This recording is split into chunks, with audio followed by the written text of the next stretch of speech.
Okay, I think we are going to was going to give it just another second or so for people to kind of file in here because I know it's right at the lunch hour. But I first want to welcome you all here to this afternoon's webinar. Um, my name is Jared Wong. I'm the communications analyst with Facera. I'm happy to be here with all of you this afternoon. Today's webinar for the lunch hour is geared toward preparing for retirement. So I constructed this webinar to go over things to think about if you are within a year of retirement.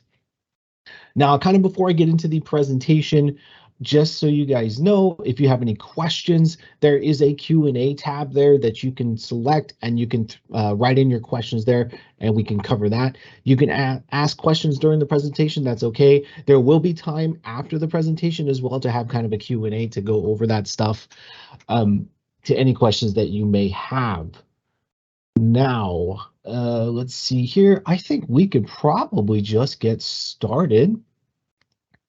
So, as I mentioned, the idea behind this webinar is to be able to give you guys a guide to help you plan your upcoming service retirement.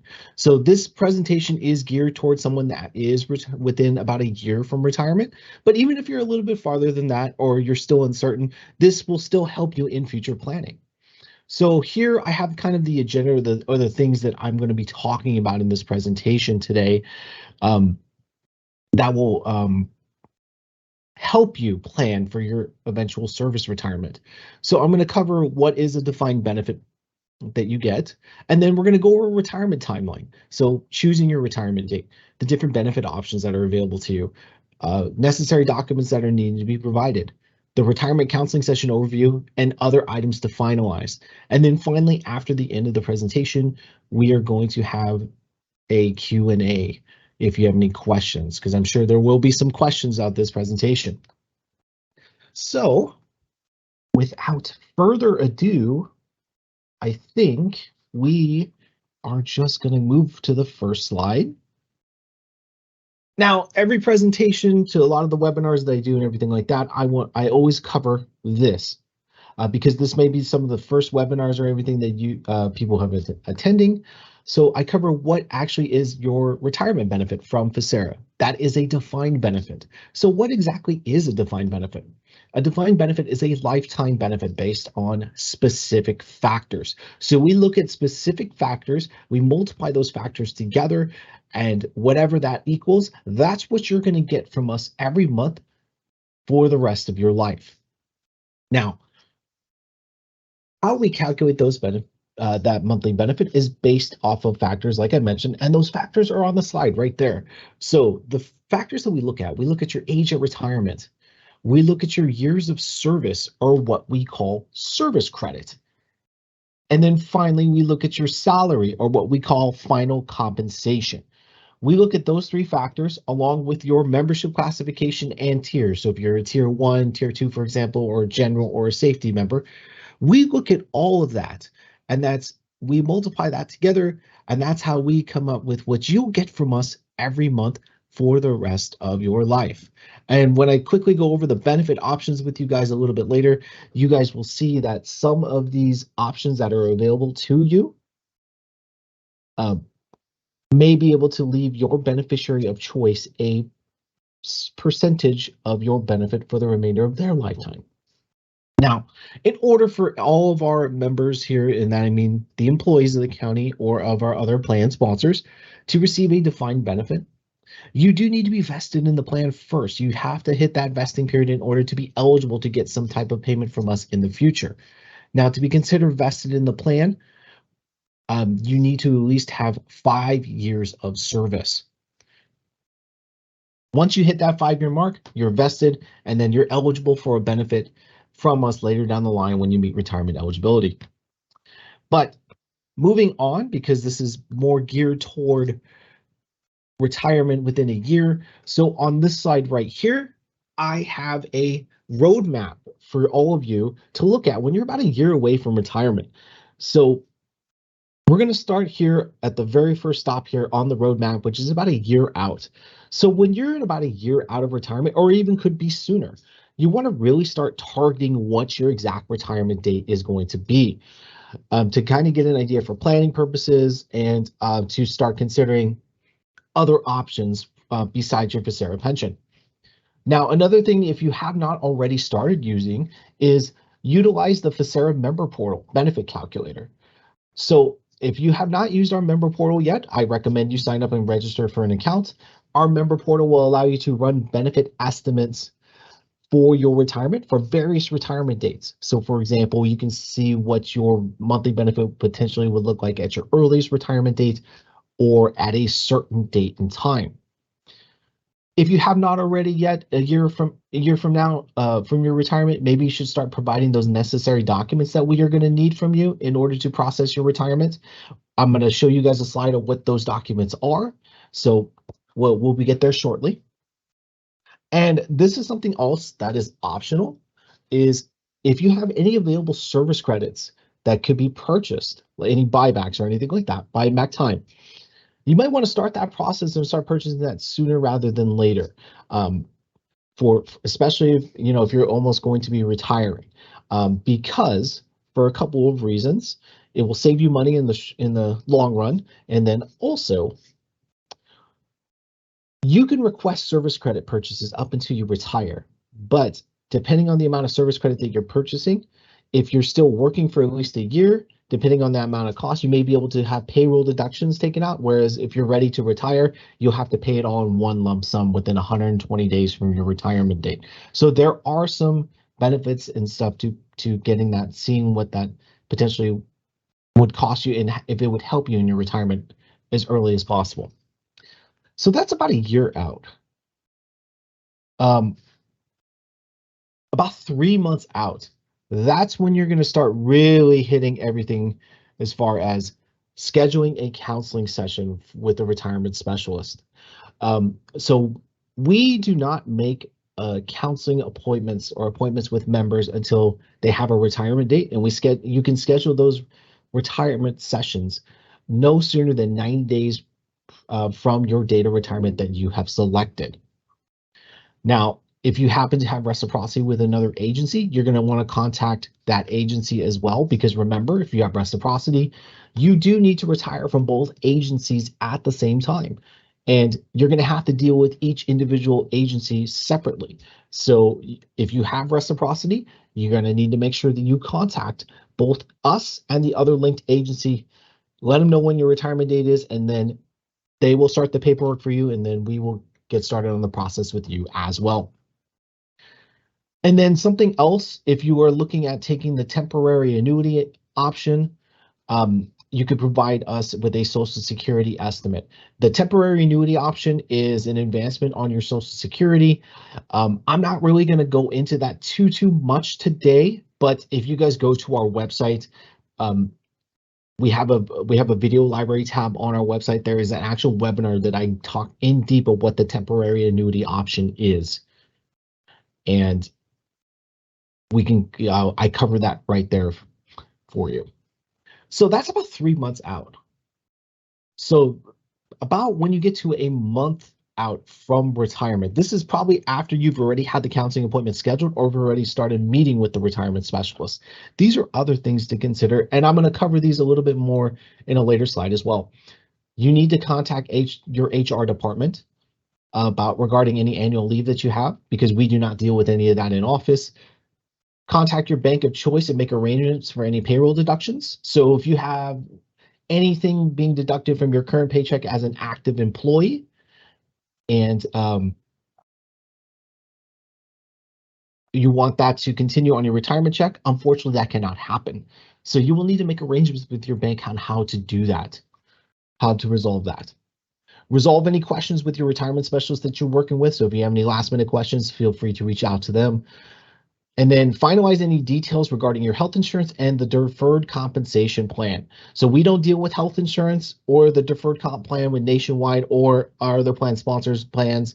You would have to reach out to them directly. I'm going to be talking a little bit more about this later toward the end of the presentation. And then finally, notify department. When you go through the process, after you've met with the specialist and if you signed an application for retirement, we do ask that you submit a letter of resignation that is signed by your supervisor or manager, and provide a copy of that to us. So that's also important, and that will also be discussed with you by the retirement specialist in your counseling session that you have prior to your retirement. We definitely recommend speaking to us first before submitting your letter of recommendation or resignation, though. Before I move on to the next slide, I did have a question asking, will we provide these slides to everyone? I can provide these slides for you, to you guys if you would like to. I'm going to respond to that question here in the chat, and you guys can just email us at facera@fresnocountyca.gov, or you can email me directly and I can get you a copy of those slides. Okay. So now that we kind of seen like the timeline of where you are from like a year, 3 months to a year out, now we're going to start looking at the more especially things to do before your retirement date actually comes up. So the first thing, choosing your retirement date. You would be surprised how many times we get asked this question. Hey, when is the best time to retire? Well, you want the honest answer? It really just depends. So choosing your retirement date is one of your first important decisions at the start of your retirement planning. So in order to figure out when is the best time for you to retire, you got to start looking at all these different things. Now, all these pieces of information that I have on the slide for you guys in front of you go over the different aspects that members consider when trying to determine the best retirement date for them. So the first thing I want to look at is your age. So your age is one of the factors that we use to calculate your monthly retirement benefit from Facera. So your age increases every quarter. So for example, 50, 50 and a quarter, 50 and a half, 50 and 3/4, and so forth. Every quarter age that you grow older, your benefit slightly increases. So the older you are, your benefit is going to be increasing slightly because of your age until the member hits their maximum age limit. And then you'll get the maximum age factor that you get, and that is based on tier. So for example, tier 1, the maximum age cap is age 60. The second thing is service credit. So the more service credit that you gain, the greater the benefit. So if you're unfamiliar with how your retirement benefit works, and you heard me the 3 factors, the more you increase one or more of those factors, the bigger the benefit that you get. So the longer that you work also will help determine what is your best retirement date for you.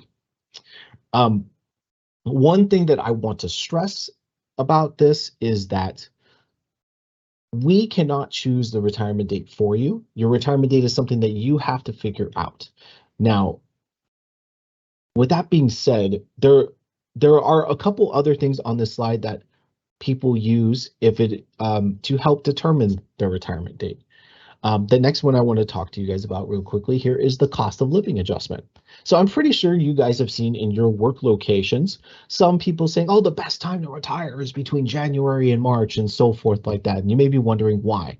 Well, if you happen to fall under tiers 1 through 3 in our plan, if you decide to retire on or before April 1st of that year, you will be eligible for the potential cost of living adjustment that is awarded to retirees on a yearly basis. The maximum cost of living that a member can get is 3% per year. So, with that being said, we announce what the cost of living adjustment is in February of each year, usually at the first or second board meeting. It just depends. Once that's been announced, that is something that helps people determine if they are going to retire or not. I wouldn't say it's the end all be all, but that does help people kind of decide if they're in between dates. So for example, if you're looking to potentially retire in March or June, it may be more advantageous for you to retire in March rather than June because you get a cost of living of, let's say, 3%. You may your benefit at March plus the 3% COLA might be more than what you're going to get per month in June without that year's COLA. Now, I will say, keep in mind that this is something that gets a little confusing for some people. Some people assume that they do not retire before April, they will never get a COLA. That is not true. If you are eligible for a cost of living adjustment in tiers 1 through 3, and if you retire after April 1st of that current year, so let's say, for example, this year in 2023, if you retired after April 1st of 2023, you would have to wait until April 1st of 2024 to get whatever 2024's cost of living adjustment may be, which won't be announced till February of 2024. So if you're eligible, if you're in the eligible tier for that COLA, you will get that adjustment. It's just a matter of when you retire, when you will start receiving your first COLA. Now, something else that members use to determine when the best time for them to retire is anniversary dates. So we do have some members that are like, okay, I'm about to hit 25 years, 30 years, things like that. That's the milestone that they want to hit, and they say, okay, that's great. That's what I want to choose to go out and retire. And then finally, the easiest way to kind of help with that planning process of determining your best retirement date is utilizing the Ficera member portal. So like I mentioned earlier, the Ficera member portal is such a great tool for you to use to plan your retirement. Using that benefit calculator will help determine what is the best time for you to retire. You'll get to see all these different retirement dates and the estimates that those provide. Now, I will say, because this has come up in this previous webinar, when you're using the member portal, they are still considered estimates until you come into the office and sit down with the specialist. However, they are pretty accurate. The only thing that the member portal does not do, it does not project wages. So if you're currently receiving a salary increase of, like, let's say 5%, but you've only just started getting that, if you run your benefit estimate, we are only gonna have that increase reflected as based off of how many pay periods that we have imported in the system from your employer's payroll. So for example, if you only have two pay periods of your current salary, which is your highest, if you're a tier 1 member, it would take those 2 pay periods and then take the other 24 pay periods behind that and calculate your benefit. So your benefit would increase more if once you get that year of salary in as a tier 1 member, for example, but the member portal just does not project those wages. You can edit the calculation in the member portal to override whatever final average compensation we have for you in the system to kind of get you a better idea what that's going to look like. And that's super easy to do as well. There is on our website as well, there is a webinar I did about the member portal where I go over the entire thing, the tutorial of how to do everything. It is in there, how to override that. So you can look at that and that will help you plan as well. That's going to be one of the best ways to determine if you can retire, because the big thing is you need to make sure financially if you can retire, not just only with your Ficera pension, but with your other avenues of income and your expenses. So after all these considerations of choosing your retirement date, if you've gotten to that point where you have figured out when you want to retire, that's great. Once you have that date, you can call our office or email our office about no sooner than 90 days prior to that date that you've picked, and then we'll schedule an appointment with you to meet with a retirement specialist. Now, you can always email us or call us if you have any questions about your retirement. We're happy to do that. But as far as a one-on-one sit-down appointment, that we're always scheduling those for members that are signing the retirement application. And you can schedule those appointments no sooner than 90 days from your retirement date. Okay. Now, I know I plugged the member portal just shortly, but I'm going to do it again because this is how important I think this is for you guys to help plan if you have not used it. And if you guys are currently using the member portal, great, that's fantastic. But if you not use the member portal yet, you should be. The online member portal is something that could be accessed anywhere at any time. You can view your account summary, see who we have listed as your beneficiary, your most contact information, and then more importantly, the benefit calculator in there will help you determine your estimated monthly amount at different various dates to help you plan and figure out what is the best time for you to retire. Now, as I mentioned, there's a webinar on our website that I did a full out tutorial of the member portal. I recommend checking that out. Okay. And then the next thing here is just a summary of our benefit options. So I'm not going to go into these benefit options in super detail because I do have some other stuff I want to get through, but I'm going to go over the general the summary of these options and what they incur. So we have 5 different options in our plan. The first option that is available to members is called the unmodified option. This provides the highest benefit that you could receive from Visera based off of your age, your years of service, and your final average compensation. Now, this option allows you to leave a 60% lifetime continuance to an eligible beneficiary. For this option, an eligible beneficiary is a spouse or a minor child.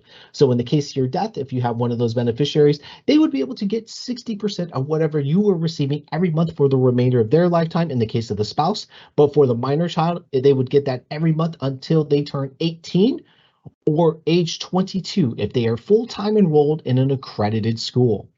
Now, for this unmodified option, you are also allowed to select this if you are also allowed to select a this option even if you don't have an eligible beneficiary. The With that, the non-eligible beneficiary would just be eligible to receive a lump sum of your remaining contributions and interest in your bucket at the time of your death. Normally, those contribution buckets for this unmodified option runs out after 2 to 3 years. So if you've already received about 3 years worth of monthly benefit payments, it's safe to say that there's probably not going to be any lump sum left for your beneficiary at that time. Now, the unmodified option is one of the only 2 options that we offer that allow you to change your beneficiary after retirement. Now, the second one there is option 1. The big thing with option 1 here, it is a reduced benefit, but it does not provide a survivor continuance to anyone, regardless of who that beneficiary is. What this option 1 does is pays out a lump sum of your remaining contribution balance and interest at a slower rate. So this option here for your beneficiary will leave them a potential lump sum that could last anywhere from 15 to 18 years. So that bucket will last 15 to 18 years. If something happens to you during that time, more than likely there's going to be money to be paid out to your beneficiary. If you're receiving payments past that time frame, more than likely, just like the unmodified, there's not going to be anything there for you to leave to your beneficiary. Now, the other 3 options that we have there, 2, 3, and 4, all have the same characteristics, meaning that they all leave a survivor continuance to a beneficiary of your choice. It does not have to be a spouse or a minor child. Now, the other characteristic with these 3 options is that these options, all 3 of them, are a reduced benefit compared to your unmodified option. Your unmodified option provides you the maximum benefit that you could receive from us, but options 2, 3, and 4 reduce your benefit because it's leaving a survivor continuance to a beneficiary of your choice. On top of that, it also looks at the age difference between you and that beneficiary of choice that you were making. The bigger the age difference, the more of a reduction your benefit is going to receive. Now, for option 2 leaves about almost 100% continuance to your beneficiary. That's for the beneficiary's lifetime. Option 3 provides a 50% continuance for your beneficiary for their lifetime in the case of your death. Now, the big similar thing with options 2 and 3, if your beneficiary of choice that you have selected predeceases you, there is nobody there that you can pick to come in and take over that payment stream for a survivor continuance. That there would be no payout to a beneficiary at that point. And because these calculations for those 2 benefit options are based on the beneficiary that you have listed and the age difference, you cannot change your beneficiary for any reason after retirement. Now, option 4 is the last one that we rarely see here. Mostly it has to do with divorce, but it's a customized actuarial calculation, meaning that this is an option if you want to leave multiple beneficiaries a surviving continuing benefit, you can do so. Now, I do have another webinar about the benefit options on our website as well.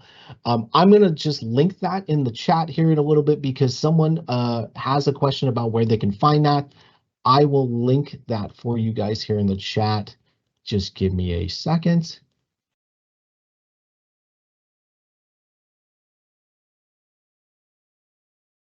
And it is linked in the chat for you guys.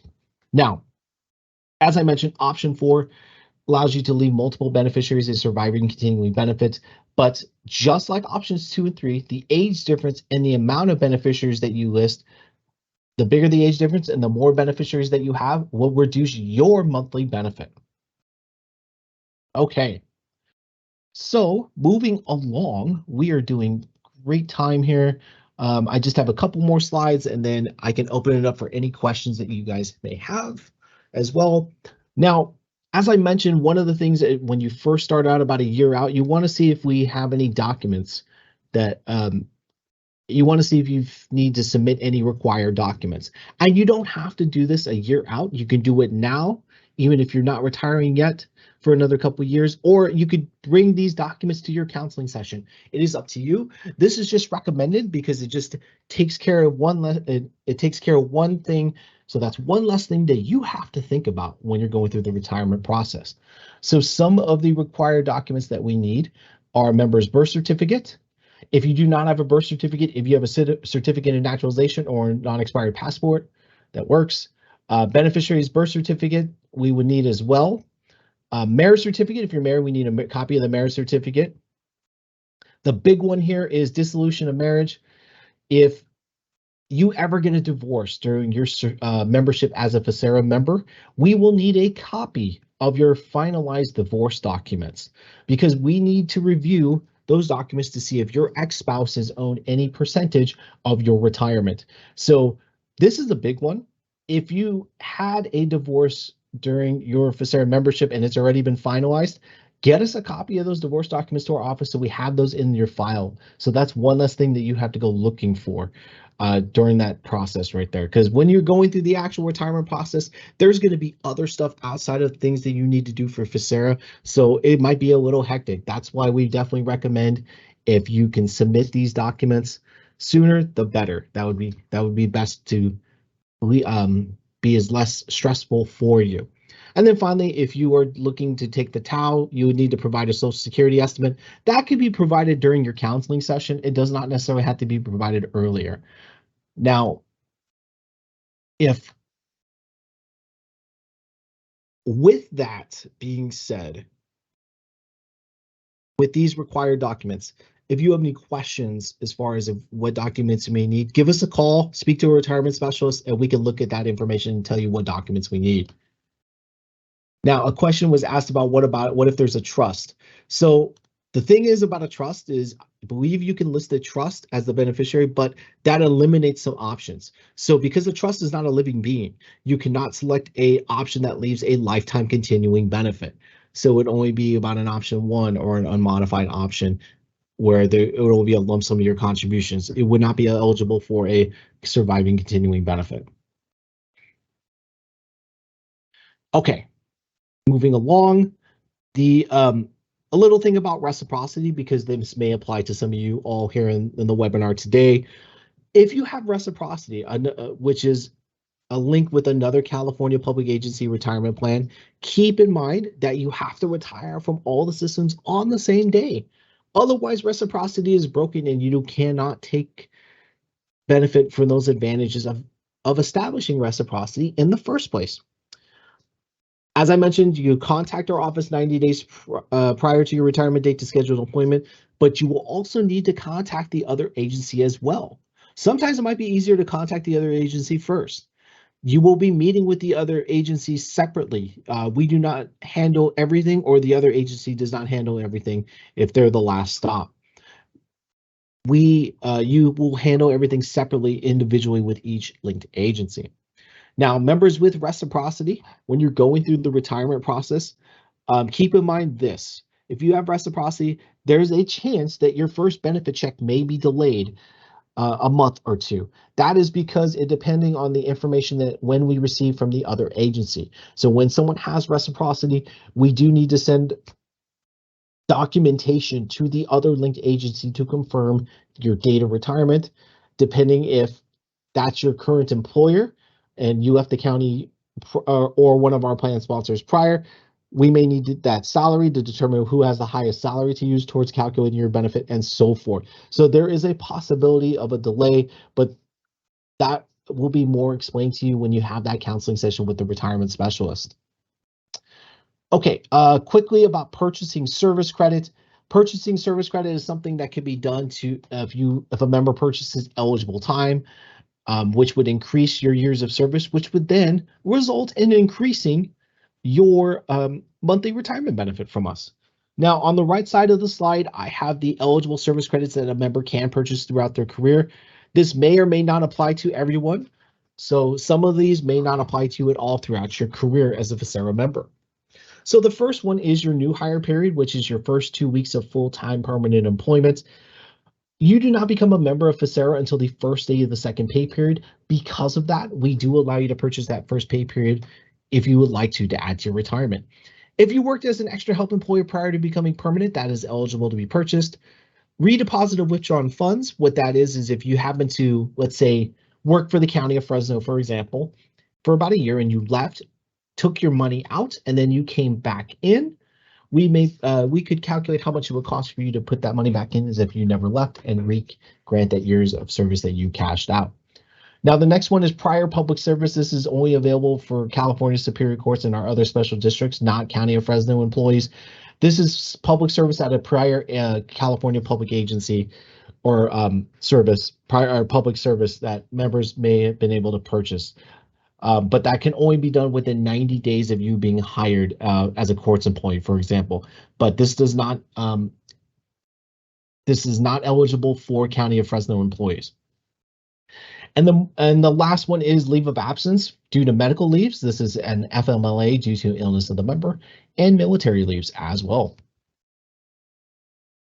And quickly, how would someone go about purchasing service credits? It's super easy. You submit the request for service credit calculation form that can be found on our website. Once we get that form, our benefits team will calculate all available time that is eligible for you. Once that calculation is done, we mail you a letter with a quote. That quote will tell you how much service credit can be purchased, the cost, the due date, and the different payment options. There is no obligation for you to purchase that time if you request to have it calculated. Depending on what you're purchasing, you may also be able to make payments through payroll deductions. And then this can also be paid with your deferred comp plan as well. Now, members can request a calculation up until their day of retirement. And then if you do that, keep in mind you have 120 days from your retirement date to make that payment. So it is always better if you have available service credit to purchase, you may want to get that done sooner than later before you retire. Okay, counseling session. So now we're getting toward the end here. What can you expect when you come into a counseling session at our office? Well, it's a very simple consultation. It takes about anywhere from 45 minutes to an hour, depending if you have a lot of questions. What happens during this? Well, the specialists that you meet with review all of your options. So they'll go over all the different options for you, unmodified, option 1, 2, 3, etc. in detail, and what that means for you and the beneficiary that you have listed. They will answer all the questions that you have regarding retirement, because let's be honest here, retirement is a big step. So you want to make sure you have all your ducks in a row and you have all your questions answered before signing the dotted line. You'll sign the retirement application during that session as well. And then also the specialist will give you a timeline of when to complete tasks, to complete the process, and then also when to expect your first monthly benefit check. So the retirement counseling session can happen in person at our office. They could do a phone session or they could do a video session as well. When you call to schedule an appointment, you can list the preference that you would like to have that session done. Okay, now after the counseling session, these are also other things to finalize and look at. So excess annual leave hours. If you have annual leave hours on the books with, like, let's say the County of Fresno or the Superior Courts, you need to contact your Human Resources Department and find out what happens to those hours. More than likely, those hours are cashed out to you on your last check. But if you have any annual leave hours that can be converted to service credit, we will convert that and make an adjustment on your monthly retirement benefits after you've retired. So if you have hours on the books, like the time off bank, for example, for county employees, we have to wait until after you retire and we get the report from HR to say, hey, John Smith has 80 hours in the time off bank. At that point that we get that, we make the adjustment to your benefit, and you should see that adjustment on your third monthly benefit check. If you have questions about your deferred comp plan, whether that's nationwide or Empower with the courts, or if you're or for our special districts, if you have a deferred comp plan, you need to speak to their representative directly to finalize plans for withdrawal for the future. Health insurance. So health insurance is something that we do not handle. So if you have any questions about health insurance, you can contact your human resources department or seek out private insurance. It is completely up to you how you want to handle that. And then finally, contact Social Security at least 3 to 6 months prior to your retirement date if you are intending to draw your benefit. And then also, you'll need to inform your employer as well. As I mentioned, a signed letter of resignation is needed. That will also be gone over with you with the retirement specialist during your counseling session. So a question was asked, how does it work if there's annual leave hours that could be applied to retirement? I think I mentioned that a little earlier. We have to wait until you retire first. Then we get a report from your human resources department. We get that report that says, okay, this member has X amount of hours that can be converted to service credit for retirement purposes. Once we get that, then we make an adjustment on your benefit payment. And then starting with your third month's benefit check, you should see that adjustment reflected. So you should see an increase in your benefit. But we cannot do it prior. We have to wait until you've left employment and we get the finalized report. Okay, now first benefit check. So you may be wondering, when do we get paid? So it is a difference. It is a change as a retiree. You only get paid once a month, and you get paid on the last Fresno County business day of the month. Now, the next couple of stuff that I'm going to be talking to you guys is all dependent on your situation of when the counseling session is and what your retirement specialist lets you know at that time. But normally, if you retire at the end of the month, let's say in March, for example, and you submit all the necessary documents that are needed that your retirement specialist has requested that you do prior to the 25th of that month, you can expect to receive your first benefit check at the end of the following month. But all the documents need to be submitted by the 25th of that month. If all the documents are not received, there will be a delay in issuing your first benefit check. Normally, we see that if a member has a divorce or there's reciprocity. Now, if your benefit is delayed and you do not get your payment the following month after you retire, and you get it the month after that, your first check that you get will be big because it'll be retro paid from your date of retirement all the way forward to the end of that month that you're receiving your first benefit check. So if you retire March 25th and you weren't going to get paid till the end of May, your first check at the end of May will be from the end of March all the way through May as your first check. Then starting in June, you'll start getting your monthly benefit check. Now, if your date of retirement is somewhere between the 1st and 15th of the month, you potentially could get paid at the end of that current month if all your documents have been submitted, and you'll get your first check will be prorated. But that all depends on timing and when the counseling session is and things of that nature.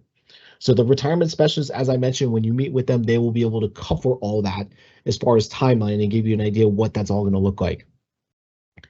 Now, any date of retirement from the 16th to the end would be paid at the following month if all the documents are submitted on time.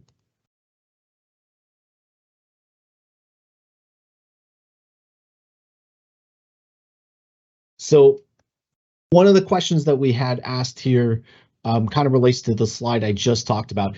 Is there a better part of the month in which to retire by the 15th of the month? How long after the last day of employment is the first check issued?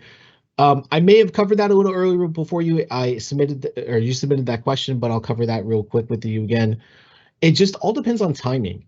So if you retire on the 15th of March, for example, depending on when your counseling session is and things like that, if you were able to submit all the necessary documents by February 25th, you may be able to receive your first check at the end of March, and it would be prorated from March 1st through March 15th, for example. You would still get your last check at the county as well during that period. So if you retired on March 15th, you would get your last check potentially at the end of March. So you would still get, and then starting in April, you would get your first benefit check. So it really just depends. There's not really a better part. It's just, it's all about planning, and it's all about planning and time. Because I use March for an example because of the COLA. We, depending on what the COLA is for eligible members in those tiers, we get a lot of phone calls. We get a lot of people wanting to retire, so it fills up, and we only have so much time on the calendar to book. So depending on when you give us a call and when we can squeeze you in, that will also determine when you can receive your first benefit check. And then when you make that initial appointment, if there is a, you know, if there is a chance that your benefit will be delayed, your retirement specialist that you're working with will talk to you about that. Now, that's why I mentioned, if you have your date in mind and you know that's what your date is, you can call us 90 days prior to schedule an appointment, and that will help your case with that. So hopefully that helps. Now, taxes and direct deposit. So we also give you tax forms and a direct deposit form in there in the counseling session as well. You can opt to have a direct deposit or a paper check. We definitely recommend direct deposit though, because it is a faster, more secure payment.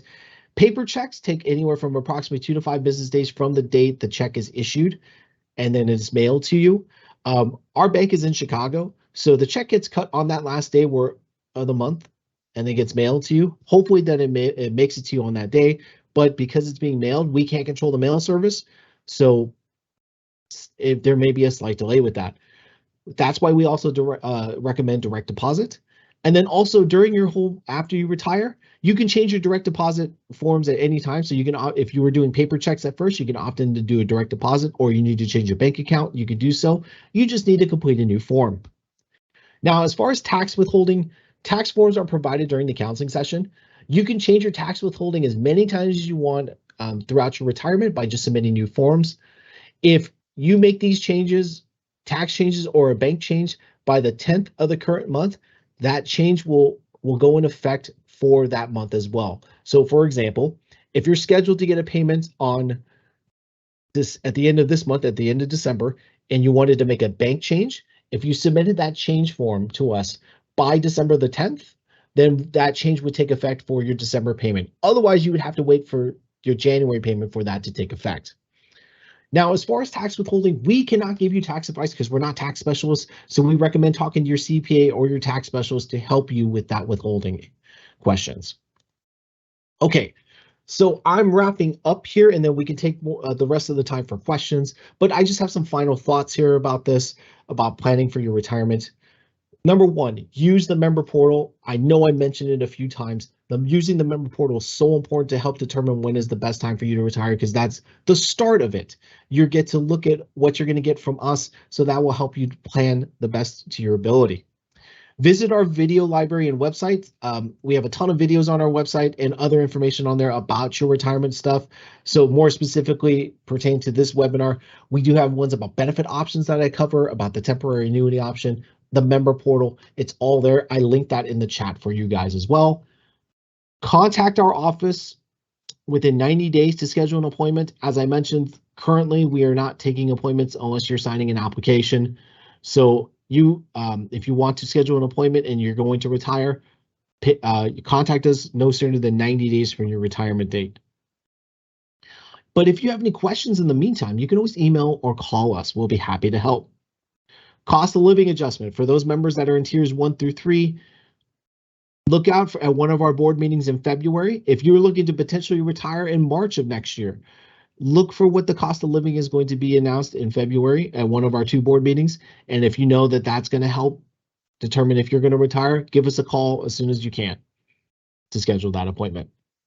And then finally, this is just something to as an educational tool that I've been telling a lot of members as well. Financial wellness is super important when it comes into any financial planning, especially retirement planning. Now, while you're looking at your FSARA benefit, some other things that you need that you should consider as well. Look at your entire financial picture. Your FSARA benefit is one part of your retirement. So if you have Social Security, look at that. If you have other investments like deferred comp, savings, or any other investment accounts, look at all that. look at any debt that you may have, like credit card debt, mortgage, things like that, and then look and budget your monthly expenses. Because while you may know what you're going to get from Ficera using the benefit calculator, we can't advise you if that's the best time for you to retire. You need to see if it's financially best for you to retire with what you have. So with that being said, look at your whole financial picture. That's going to help you determine if you retiring is the best time for you, or to help narrow that time down for you, because retirement is a big step. So we want to make sure everybody is prepared for that big day. Okay, and then finally, this is just our contact information. If you're familiar where our office is located, we're on Palm and Knees across the street from GB3. Our office hours are Monday through Thursday, 8 to 12, 1 to 5. We're closed for the lunch hour, and then Fridays we're open half day, 8 to 12.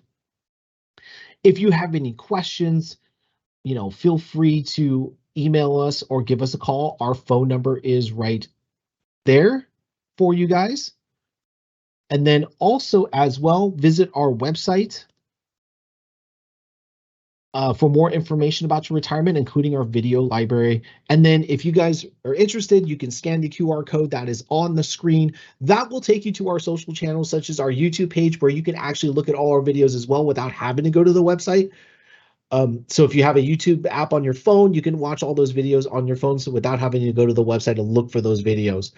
Also, we have an Instagram account that we post news on there, and a LinkedIn page as well. So if you guys are interested, if you scan that QR code, that will take you to our social channels. Now, the last thing here I have for you guys is I put it in the chat. There is a link to a survey. This is just for me to get feedback from you guys about this webinar and future webinars and educational content as well. So if you guys wouldn't mind taking a minute or so to fill that out, I would definitely appreciate it. And then with that being said, that's really it for my presentation. I hope you guys found that helpful. If you guys have questions, I will take questions for the next about 10 minutes or so, if there are any questions.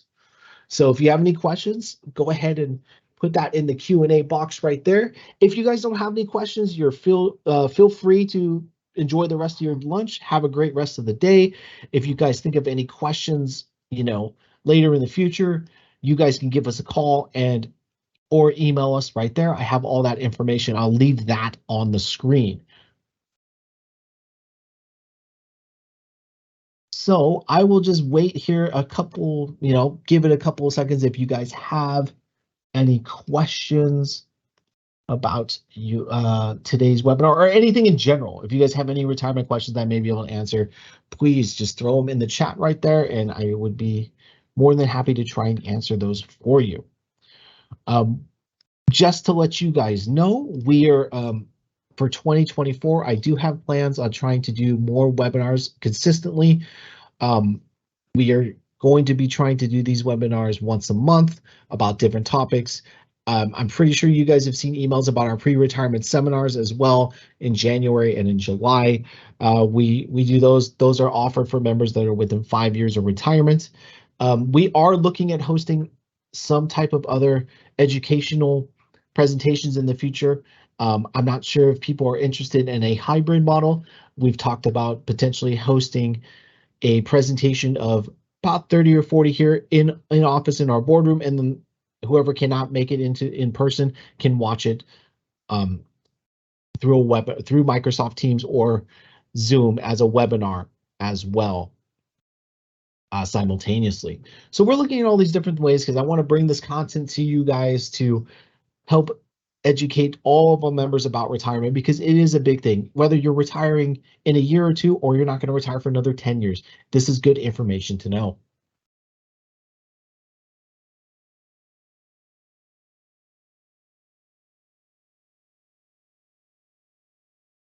Okay, I haven't seen any questions yet.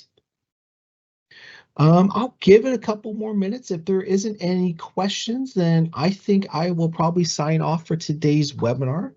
As I mentioned, I appreciate you guys taking the time out today to check it out.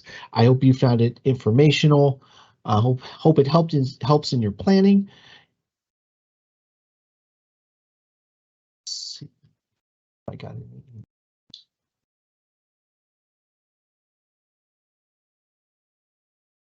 And then also I mentioned I put a link to a survey in there. If you guys wouldn't mind taking that survey, it will take you probably about a minute to do. This just gives me some feedback to kind of try and help with our future content and webinars and such.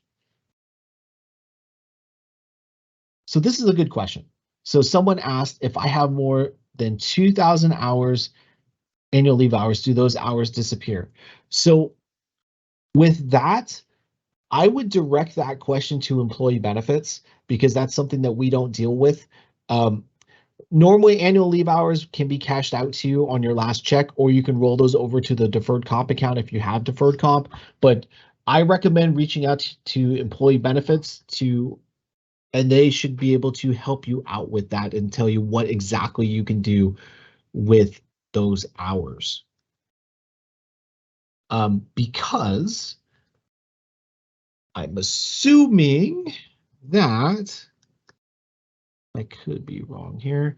So I'm assuming that, as a county employee, we all know that there are multiple different annual leave plans in the system.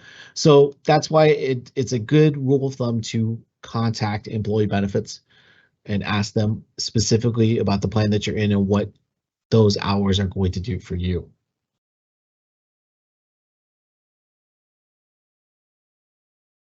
No problem, Susan. I appreciate that.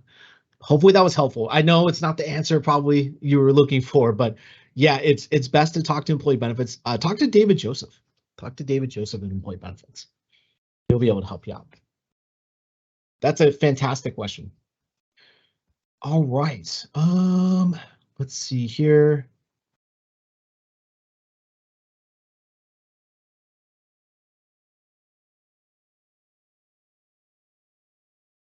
So I will, I think if that's really it for the questions, then I think that will do it for us today. So I appreciate you guys again being here this afternoon to listen to the webinar. I hope it was helpful. If you guys have any questions, feel free to reach out to our office. You can reach out to me directly. I'd be happy to help if I can. That's what we're here for. We want to answer any type of questions that you have for retirement. Be on the lookout from us. We will have more webinars like this next year. I promise to have more of these in the future, hopefully 1 or 2 a month. But if you guys can, take that survey that I linked in the chat there. It would be super, super helpful for me just for feedback so I can help plan for future things here. Oh, perfect. Someone has a question. So this is a good question here. Can you change your retirement date a couple of weeks once you meet with the rep? So yes, you can always rescind your retirement date. Yes, so you can always change the date. If you feel that if something comes up and you feel like you need to retire a couple weeks later, or something does not work out and it turns out that you can't retire, you can rescind your application. And we've had members do that before. So don't feel like if you sign the retirement application that there's 100% pressure that you have to retire. You can still rescind that.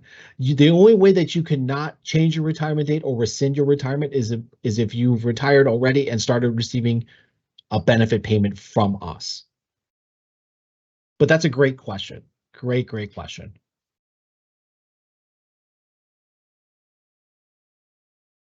Okay, so the next question is, you are disabled, when would you start the process of retirement with Vocera? So if you're going through the disability process, we do have a disability retirement. What I recommend is calling our office and speaking to the disability specialist. They can walk you through the process of what is needed to start that process.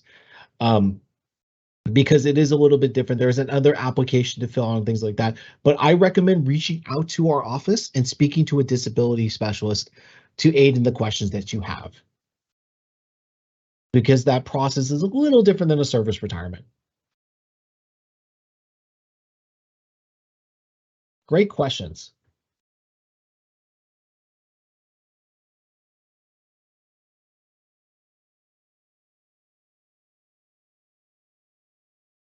And I think someone just asked a similar question about if you retire through a disability. You need to, if you know that you are going through that process now and you feel that you're considered fully permanently disabled, call our office and speak to a disability specialist, and they'll be able to help you and answer questions that you have to get that process started or what is needed. It is like I mentioned, it is a little different process than a service retirement, which is the base retirement that the majority of members go through. So I definitely recommend calling our office and speaking to a disability specialist.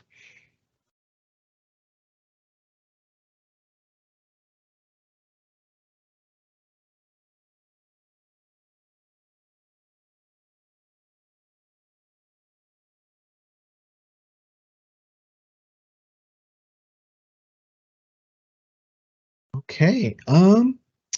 Well, if that's really going to be it, it looks like we're closing in on 1 o'clock, so I don't want to keep any more people from the lunch hour back to their departments. So if you guys have any questions, feel free to reach out to us. You have our email and our phone number right there, or you can reach out to me directly, and I can always forward your email to our retirement services unit as well. Thank you guys again for being here this afternoon. Hope you found everything informational, and have a great rest of the day and a great holiday with your friends and family. Goodbye, everyone.